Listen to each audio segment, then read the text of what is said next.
அஸ்ஸலாமு அலைக்கும் வரஹ்மத்துல்லாஹி வபரகாத்துஹு. அஹூது பில்லாஹி மினஷ் ஷைத்தானிர் ரஜீம். பிஸ்மில்லாஹிர் ரஹ்மானிர் ரஹீம்.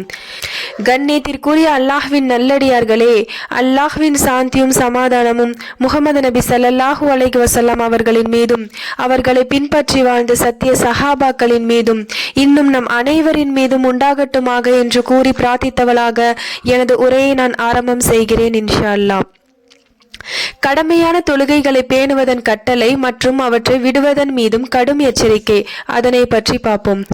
சகோதரிகளே, நம்மளுடைய முஸ்லிம்கள்ல பலர் தொழுகையை மறந்தவர்களாக தான் வாழ்கின்றார்கள். தொழுகையை புறக்கணித்தவர்களாக வாழ்கின்றார்கள். குடும்ப பொறுப்பை காரணம் காட்டி, தொழிலை காரணம் காட்டி தொழுகையை மறந்தவர்களாக வாழ்கின்றார்கள். எனக்கு டிவி பார்க்கலாம் நேரம் இருக்குங்க, பாட்டு கேட்கலாம் நேரம் இருக்கும், ஆனா அல்லாஹ்வை வணங்க எனக்கு நேரம் இல்லைன்னு சொல்றவங்க நம்மள பலர் உண்டு. அல்லாஹ் பாதுகாக்கணும். அப்போ அந்த தொழுகையில நம்மளோட நிலை என்ன? அல்லாஹ்வுக்காக நம்ம செய்கின்ற அந்த வணக்க வழிபாட்டான அந்த தொழுகையில நம்மளோட நிலை, நம்மளோட தரம் என்ன? யோசிச்சு பாருங்க சகோதரிகளே. அல்லாஹ் தன் திருமறை குரான்ல சொல்லி காட்டுறான், தொழுகைகளையும் நடு தொழுகைகளையும் அசர் தொழுகைகளையும் பேணி கொள்ளுங்கள், அல்லாஹ்விற்கு முன் கட்டுப்பட்டு நில்லுங்கள் சொல்றான். மேலும் ஒரு வசனத்துல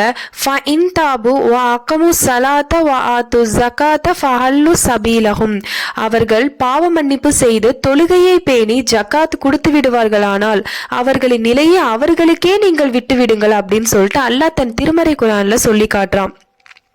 அப்துல்லா இப்னு மஸ்ஊத் ரலியல்லாஹு அன்ஹு அவர்கள் அறிவிக்கின்றார்கள், ஒரு மனிதர் நபி ஸல்லல்லாஹு அலைஹி வஸல்லம் அவர்களிடத்துல அமல்களிலேயே, அதாவது செயல்களிலேயே மிகச் சிறந்தது எது அப்படின்னு சொல்லிட்டு கேட்டிருக்காங்க. அதற்கு அல்லாஹுடைய தூதர் தொழுகையை உரிய நேரத்தில் தொழுவது அப்படின்னு சொல்லியிருக்காங்க. பிறகு எது அப்படின்னு சொல்லிட்டு கேட்கும் போது பெற்றோர்களுக்கு நல்லது செய்வது அப்படின்னு சொல்லியிருக்காங்க. பிறகு எது அப்படின்னு சொல்லிட்டு கேட்கும் போது அல்லாஹ்வின் பாதையில ஜிஹாத் செய்வது, அதாவது அல்லாஹ்வின் பாதையில அறம்போர் செய்வதுன்னு சொல்லியிருக்காங்க. சுபஹான் அல்லாஹ். ஒருவர் அல்லாஹ்வின் பாதையில ஜிஹாத் செய்து அவங்க மரணம் அடைஞ்சிட்டாங்க அப்படின்னா அவங்களுக்கு ஷஹீத் அப்படிங்கிற ஒரு அந்தஸ்து கிடைக்கும். அவர்களுக்கு சொர்க்கம் தாங்க கூலி. இன்னும் அல்லாஹ் அவர்களுக்கு சொர்க்கத்துல 2 ரெக்கைகள் கொடுத்துருவானா. அந்த 2 ரெக்கைகள் மூலயமா அவர்கள் சொர்க்கம் முழுக்க பறந்து திரிந்து எல்லா படித்தினத்திற்குமே சென்று விட்டு வருவாங்களாம். அல்லாஹுடைய அரிசிற்கும் கீழே அவர்களுடைய கூடாரமான கூண்டு இருக்கும்னு சொல்றாங்க. சுபஹான் அல்லாஹ். அப்போ அதற்கு முன்னால இந்த தொழுகையை சிறப்பு படுத்தி சொல்றாங்க அப்படின்னா அந்த தொழுகையோட முக்கியத்துவத்தை நம்ம விளங்கி கொள்ளணும்ல இல்லைங்களா? ஜாபிர் ரலியல்லாஹு அன்ஹு அவர்கள் அறிவிக்கின்றார்கள், அல் அஹதுல்லதி பைனனா வ பைனகும் அஸ்ஸலாத்து ஃபமன் தரக்கக ஃபகத் கஃபர். ஒரு மனிதருக்கும் இணை வைத்தலுக்கும் இடையே உள்ள வேறுபாடு தொழுகையை விடுவதாகும் என்று. எவர் ஒருவர் தொழுகையை விடுகின்றாரோ அவர் காஃபிராகி விடுவார் அப்படின்னு சொல்லிட்டு நபி ஸல்லல்லாஹு அலைஹி வஸல்லம் அவர்கள் சொல்றாங்க. மேலும் அல்லாஹ் கூறியதாக நபி ஸல்லல்லாஹு அலைஹி வஸல்லம் அவர்கள் கூறுகின்றார்கள், தொழுகையில ஓதுறதுல எனக்கும் என் அடியானுக்கும் 2 பகுதியாக நான் பிரித்துள்ளேன். என் அடியான் கேட்பது அவனுக்கு கிடைக்கும். அல்ஹம்துலில்லாஹி ரப்பில் ஆலமீன் என்று ஒருவர் சொன்னால் என் அடியான் என்னை புகழ்ந்து விட்டான் அப்படின்னு சொல்லிட்டு அல்லாஹ் சொல்லுவான். அர் ரஹ்மானிர் ரஹீம் என்று ஒருவர் சொன்னால் என் அடியான் என்னை துதித்து விட்டான் அப்படின்னு சொல்லிட்டு அல்லாஹ் சொல்லுவான். மாலிகி யௌமிதீன் என்று ஒருவர் சொல்லும் போது என் அடியான் என்னை கண்ணியப்படுத்தி விட்டான் சொல்லிட்டு அல்லாஹ் சொல்லுவானா. இய்யாக நஹ்புது வ இய்யாக நஸ்தஈன் என்று ஒருவர் சொன்னால் இது எனக்கும் என் அடியானுக்கும் உரியது, என் அடியான் கேட்டது அவனுக்கு கிடைக்கும் அப்படின்னு சொல்லிட்டு அல்லாஹ் சொல்லுவானா.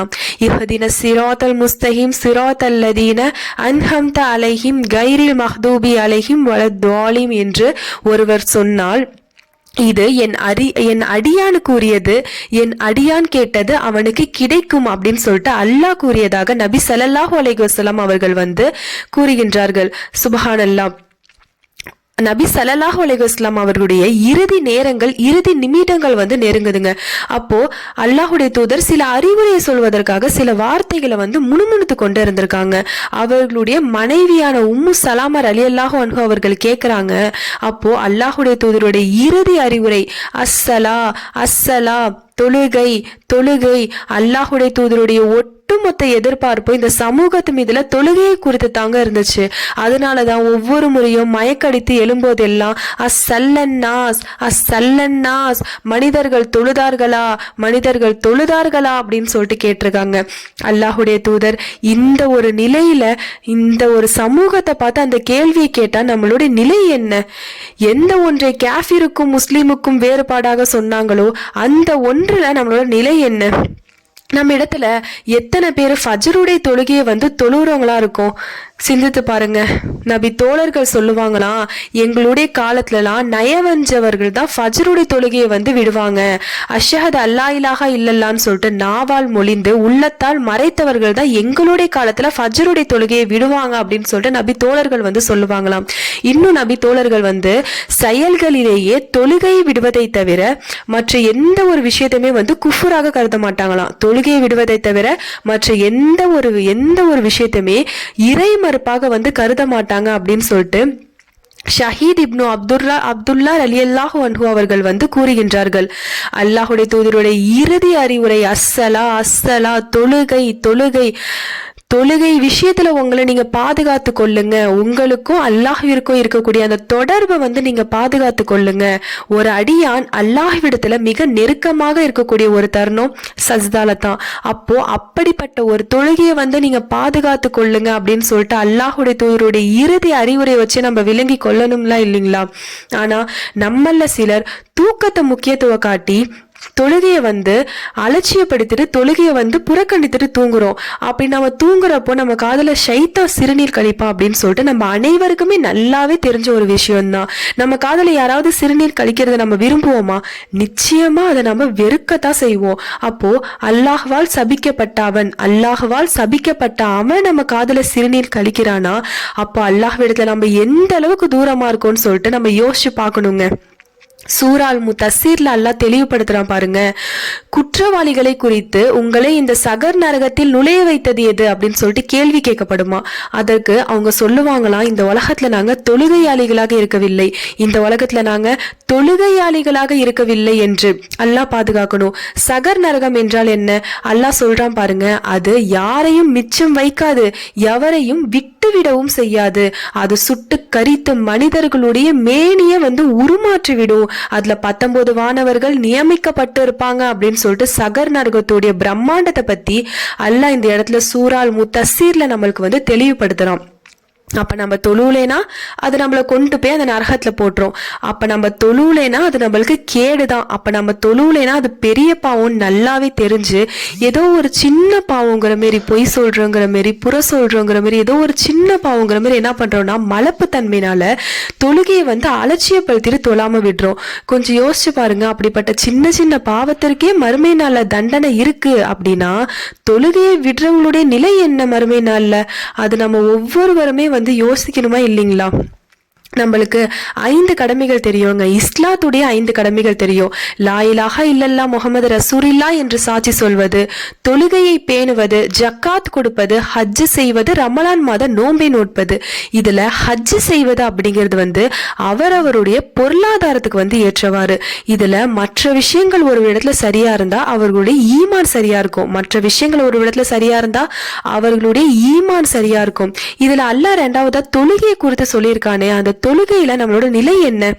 இந்த 5 வேளை தொழுகையை வந்து தொழாம புறக்கணித்துட்டு அலட்சியப்படுத்திட்டு தொழாம விட்டுறாங்களா? அதுக்கு பெருசா ஒன்றும் காரணம் இல்லைங்க. பெண்கள் சொல்லுவாங்களாம், எனக்கு வீட்டு வேலை பார்க்கவே நேரம் சரியா இருக்கு, எனக்கு என் குடும்பத்தை பார்த்துக்கவே நேரம் சரியா இருக்கு, எனக்கு என் குழந்தைங்களை பார்த்துக்கவே நேரம் சரியா இருக்கு, எனக்கு நான் ஓய்வு எடுத்துக்கவே நேரம் சரியா இருக்கு, கிடைச்ச நேரத்துல தொழுதுப்பேன், இல்லையா அந்த தொழுகையை நான் வந்து தாமதப்படுத்தி தொழுதுக்குவேன்னு சொல்ற பெண்கள் வந்து சிலர் இருக்காங்க.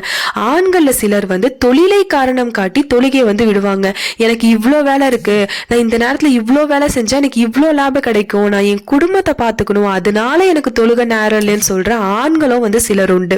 அப்போ பெண்களும் சரி ஆண்களும் சரி தன்னுடைய குடும்ப பொறுப்பை காரணம் காட்டி என்ன பண்றாங்கன்னா தொழாம அல்லாஹ்வை புறக்கணிச்சுட்டு அல்லாஹ்வை வந்து அலட்சியப்படுத்திட்டு தொழுகையை வந்து விடுறாங்க.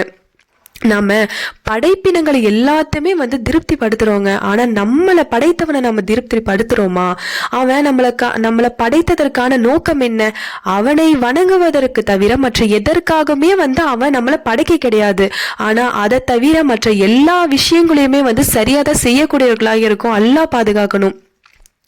குரான் கூறுகிறது, அல்லாஹ் தன் திருமறை குரான்ல சொல்றான், இந்த 5 வேளை தொழுகையும் நம்பிக்கையாளர்கள் மீது நேரம் குறிப்பிடப்பட்ட கடமை என்று. முக்மீன்கள் வெற்றி அடைவார்கள். அவர்கள் யார்? தொழுகையை பாதுகாப்பார்கள். அல்லாஹ்விற்கு அஞ்சுவார்கள். அவர்கள் யார்? யுகீமு ஸலாத்த, தொழுகையை நிலைநாட்டுவார்கள், அதற்குரிய நேரத்தில் அந்த தொழுகையை நிலைநாட்டுவார்கள். தொழுகையை தாமதப்படுத்துவார்கள். அவர்கள் யார்? ஃபவைலுல்லில் முஸல்லீன அல்லதீன ஹும் அன் ஸலாத்திஹிம் சாஹுன். தொழுகையாளிகளுக்கு கேடுதான். தொழுவார்கள், ஆனால் நேரத்திலிருந்து விலகி தொழுவார்.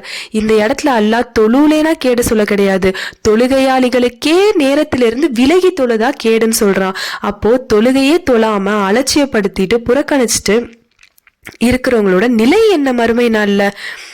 அபு ஹுரேரா ரலியல்லாஹு அன்ஹு அவர்கள் அறிவிக்கின்றார்கள், மறுமை நாள்ல ஒரு அடியானை குறித்து கேட்கக்கூடிய முதல் கேள்வியே தொழுகை குறித்து தான்.